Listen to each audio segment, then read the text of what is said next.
Ya, hello guys, welcome to my channel yang membahas seputar hobi badminton. Pada video kali ini saya akan berbagi pengalaman menggunakan raket dari brand Apax dengan seri Apax Blend Duo 88. Apax Blend Duo 88 ini termasuk salah satu raket ringan dari brand Apax dengan berat 79 gram. 79 gram kalau di Apax itu masuk kategori 6U, sementara kalau di brand lain 79 gram itu masuk kategori 5U. Nah, ini kemarin saya sudah buat video detail dan spesifikasinya buat kalian yang tertarik ingin menonton. Bisa kalian cek saja video saya sebelumnya, atau kalian ingin juga melihat bagaimana saya menggunakan raket ini di lapangan, bisa kalian cek juga video saya sebelumnya. Saya sudah buat video waktu saya menggunakan raket ini. Nah, pada kesempatan kali ini, selain nanti saya akan membagikan pengalaman saya menggunakan raket ini, nanti saya juga akan menjelaskan alasan kenapa saya membeli raket ini. Dan juga nanti saya akan sedikit membahas konsep dual frame yang diusung oleh raket ini. Dan juga nanti kita akan sedikit mengulas spesifikasinya terkait berat dan balance point ketika raket ini dalam kondisi kosongan atau batangan. Dan juga ketika raket sudah terpasang senar dan grip. Nah, kira-kira seperti apa reviewnya? Jangan kemana-mana, tetap tonton terus videonya.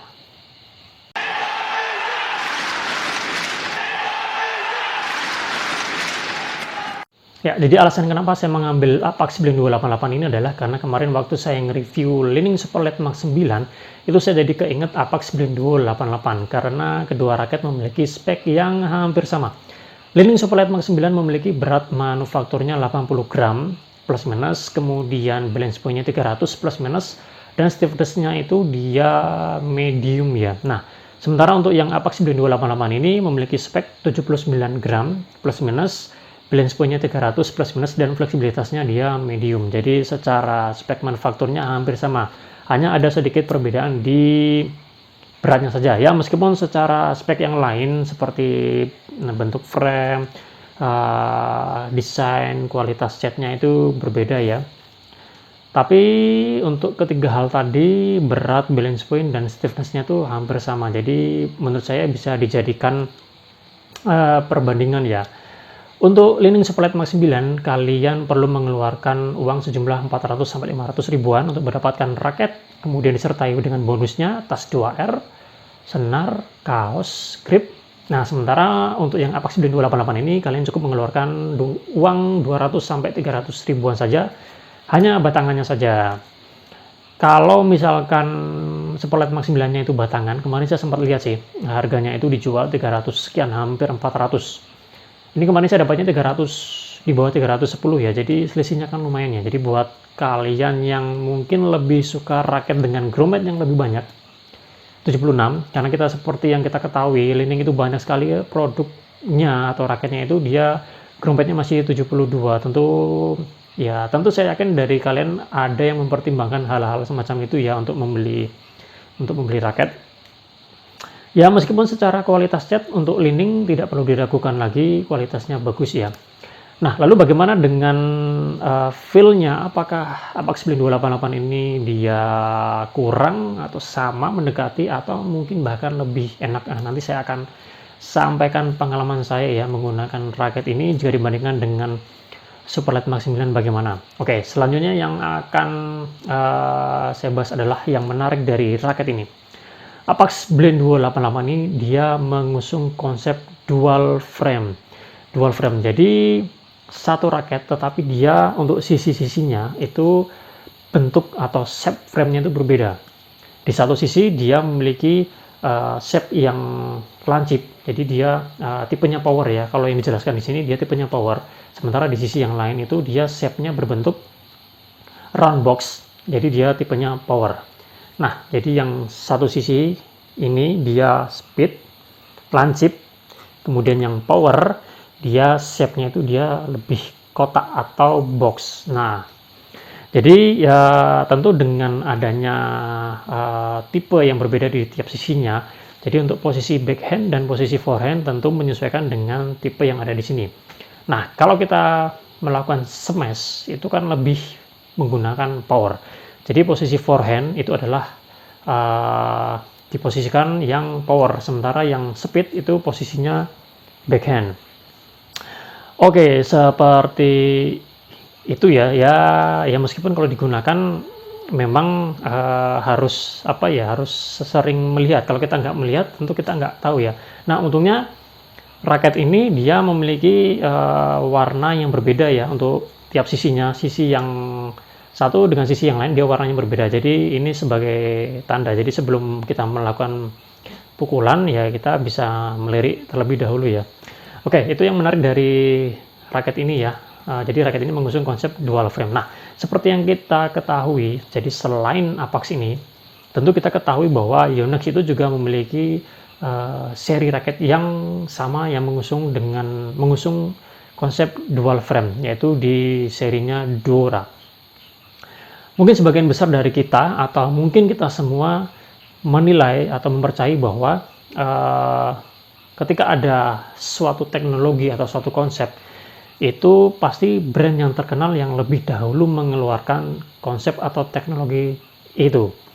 Tapi ternyata waktu kemarin saya iseng-iseng mencari raket ini ya, waktu saya mencari raket ini, saya menemukan informasi yang menarik bahwa ternyata Apax itu lebih dahulu mengeluarkan konsep dual frame ini daripada Yonex.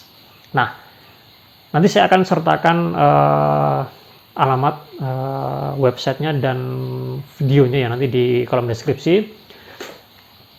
Di situ saya menemukan bahwa Apax itu mengeluarkan raket dengan seri blend ya, blend series itu tahun 2011. Dan di situ dikatakan bahwa minat atau apa ya, daya tarik pasar itu lumayan sehingga mereka mengeluarkan seri yang lebih high end-nya ya, Blend Pro itu di tahun 2012. Nah, sementara di Yonex sendiri mereka mengeluarkan raket Dora 10 itu di tahun 2015. Jadi secara tahun lumayan ya rentangnya ya. Saya tidak tahu apakah informasi ini valid, benar atau tidak, tapi itu yang mereka katakan dan menurut saya websitenya cukup kalau dari isinya sih lumayan ya. Tapi buat kalian yang mungkin tahu, nanti tolong bisa sharekan ya apa yang kalian ketahui, apakah informasi itu benar atau tidak ya. Jadi ya kalau dari website itu ya dikatakan bahwa Apax yang lebih dahulu menemukan konsep dual frame ini, kemudian baru diikuti oleh Yonex. Kemarin waktu saya nyari-nyari informasinya ya terkait raket itu memang agak minim ya, yang saya temukan cuma itu ya. Jadi ya itu ya nggak tahu benar atau tidak, tapi itu yang saya dapatkan.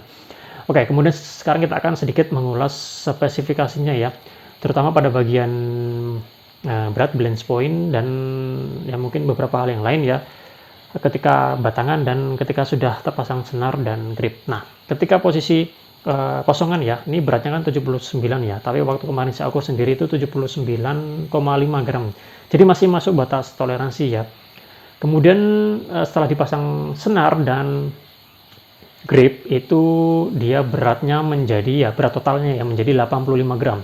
Jadi naiknya sekitar 5-6 gram. Tidak terlalu banyak dan 85 gram itu ya masih bisa dikatakan ringan ya. Kemudian balance point-nya ya, di sini tertera 300 plus minus 3. Jadi nanti paling tinggi 303, paling rendah 297 ya. Tapi kemarin waktu saya ukur sendiri itu ternyata balance point-nya di angka 296. Jadi sedikit lebih banyak dari yang batas toleransi yang ada di sini. Tapi ya nggak terlalu jauh banget ya. Nah, setelah terpasang senar dan grip ini, dia balance point-nya menjadi 301. Nah, kecenderungannya naik. Kenapa bisa seperti itu? Nah, kalau kalian hanya memasang senarnya saja ya, senar itu dia bisa menambahkan balance point itu sebanyak 10-11 mm, belum dengan gripnya ya.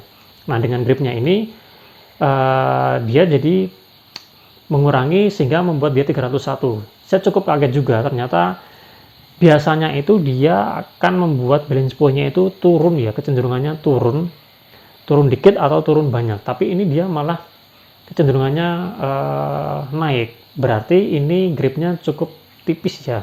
Nah, buat kalian yang mungkin ingin mempertahankan atau tidak ingin balance point dari raket kalian itu turun, berubah dari yang tertera, mungkin kalian bisa mencoba ini Tolson Ultra Grip ya. Saya cukup kaget juga karena yang biasanya saya ketahui itu kecenderungannya itu kalau dipasang overgrip itu dia kecenderungannya turun, tapi ini dia bisa naik ya. Apa mungkin karena pengaruh ininya ya, senarnya ya, karena senarnya ini Saya pasang dengan senar Tolson Ion 65 ya, dengan ketebalan 0,65. Tapi biasanya sih untuk berat di kisaran 3 gram saja sih, 3 sampai 3 sekian gram lah kalau senarnya itu. Oke, kemudian kita lewati itu aja ya. Kemudian untuk panjangnya kalau yang tertera 672, tapi kemarin saya ukur sendiri itu 675, jadi beda 3 ya, 3 mm. Oke. Kemudian untuk secara umum raket ini bagaimana? Nah, raket ini kalau melihat speknya yang seperti itu tadi, dia lightweight ya, ringan ya, karena dia beratnya di bawah 80 gram ya. Menurut saya itu termasuk ringan. Kemudian dia speed dan power. Speednya karena dia ringan tadi ya, sehingga biasanya untuk bermain kalau diswingkan kan dia lebih cepat ya.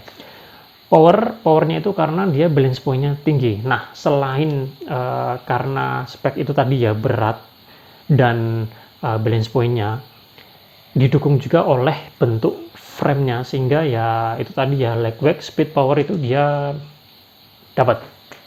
Nah, raket ini menurut saya enak untuk bermain double dalam double, jadi untuk bermain depan dan belakang menurut saya enak.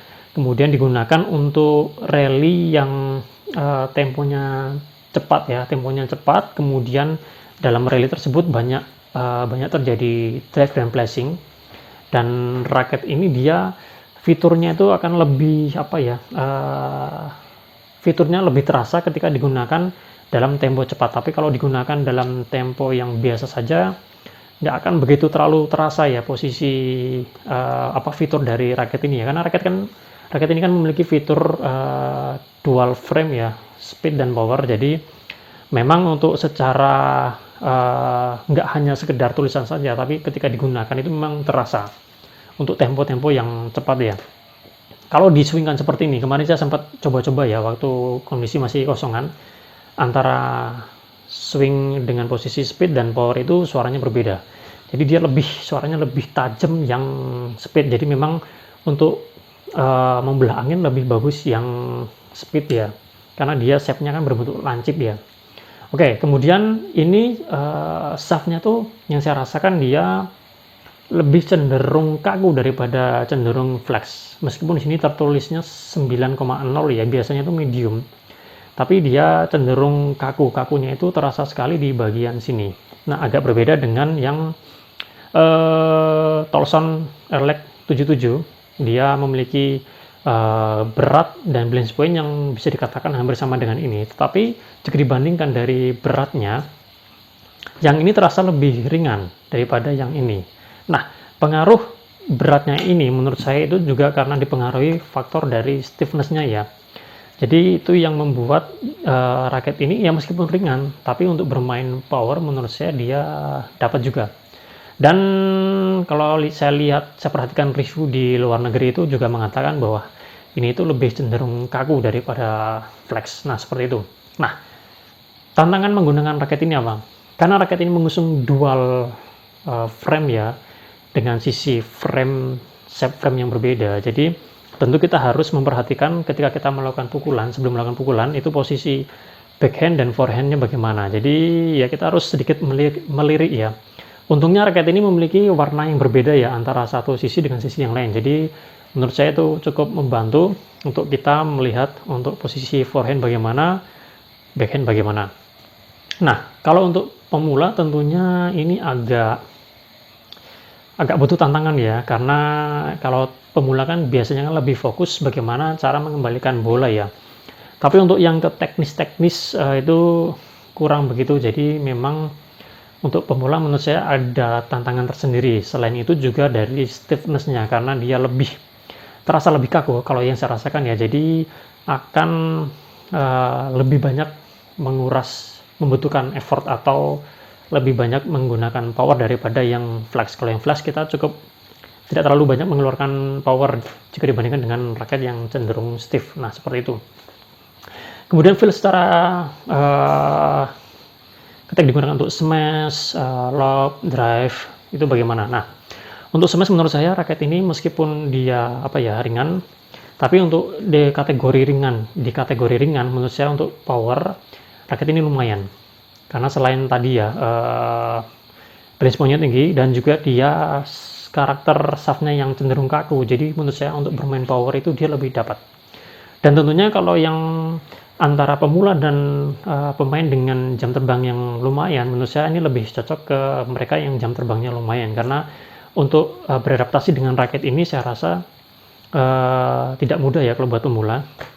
Tapi buat yang jam terbangnya cukup dan powernya bagus, raket ini tentu akan lumayan membantu dalam mengenerate power, karena selain balance point-nya itu tadi, juga dari shaft-nya yang agak kaku. Nah, kemudian untuk lob bagaimana? Kalau yang saya rasakan untuk lob memang butuh effort ya, karena raket ini agak ya, karena dia beda ya dengan feel-nya dengan yang 4U. Ya meskipun dia balance point-nya tinggi dan shaft-nya ini agak kaku ya, tapi kalau misalkan dalam kondisi tidak siap memang agak butuh effort aja lah, lebih butuh banyak effort daripada yang lebih ringan, itu yang saya rasakan ya. Tapi kalau dalam posisi kondisi tangan siap saya rasa nggak ada masalah. Untuk drop shot saya rasa nggak ada masalah karena lebih ke skill. Kemudian untuk drive, karena ini dia raketnya responnya bagus ya, raketnya ringan, dan juga di sini untuk posisi backhandnya dia speed. Jadi untuk drive yang begini atau yang forehand pun saya rasa nggak ada masalah, karena dia menurut saya masih terasa ringan, beda dengan yang raket 4U ya, yang head heavy. Dia untuk respon baliknya tuh dia agak berbeda dengan yang ini. Kemudian untuk defense saya rasa juga enak ya, karena dia responsif itu tadi. Posisi defense kan biasanya backhand ya, posisi backhand, tangannya backhand. Ini enak. Kemudian untuk netting saya rasa nggak ada masalah, tapi ini juga lebih ke skill ya. Kemudian untuk control placing saya rasa nggak ada masalah. Nah, bagaimana jika dibandingkan dengan Superlight Max 9? Kalau yang saya rasakan Superlight Max 9 itu dia raketnya, karakternya tuh ya meskipun speknya dia beratnya 80, kemudian balance point-nya 300, tapi yang saya rasakan tuh lebih ke all-round raketnya. All-round-nya lebih ke all-round speed. Nah, sementara kalau yang ini untuk bermain, ini untuk all-round juga bisa ya, untuk all-round juga bisa, tapi untuk power dia menurut saya ini lebih terasa lebih sedikit lebih feel-nya lebih enak, lebih berisi, karena mungkin saya terbantu dengan shaft-nya yang kaku ya. Tapi kalau buat kalian yang agak tangannya atau jam terbangnya mungkin belum, atau yang powernya belum kebentuk ya, mungkin agak susah ya mungkin ya. Itu yang saya rasakan. Kemudian kalau Superlight Max 9 kalau hanya dipegang gini ya, itu memang lebih enak. Tapi ketika digunakan, terutama untuk bermain power tadi, menurut saya lebih enak yang ini ya. Ya meskipun selisihnya nggak banyak, tapi kalau dilihat dari harganya juga, tentu yang ini menurut saya lebih apa ya, sesuatu yang lebih menarik lah daripada yang Superlight Max 9 ya. Meskipun Superlight Max 9 itu secara kualitas catnya bagus, kemudian secara dipegang itu enak, tapi ya ketika untuk bermain power ya, terutama untuk power menurut saya lebih enak yang ini. Kalau yang Superlight Max 9 itu saya agak kurang begitu dapat feel-nya ya. Ya mungkin bisa pengaruh dari tarikannya ya, tapi ya itu yang saya rasakan. Buat kalian yang mungkin sudah pernah menggunakan ini atau sedang menggunakan ini, bisa kalian bagi pengalamannya biar mereka yang ingin mencari raket-raket alternatif bisa mendapatkan gambaran ya. Mungkin itu yang bisa saya berikan ya, yang saya sharingkan. Nanti buat kalian yang ingin bertanya, silakan saja disampaikan di kolom komentar. Nanti buat yang mungkin ada yang belum saya sampaikan, nanti akan saya tambahkan di deskripsi ya. Oke, terima kasih buat teman-teman yang sudah nonton. Semoga apa yang saya sampaikan ini bermanfaat dan berguna buat teman-teman semua. Oke, kita jumpa lagi pada kesempatan yang lain. Salam sehat, salam olahraga.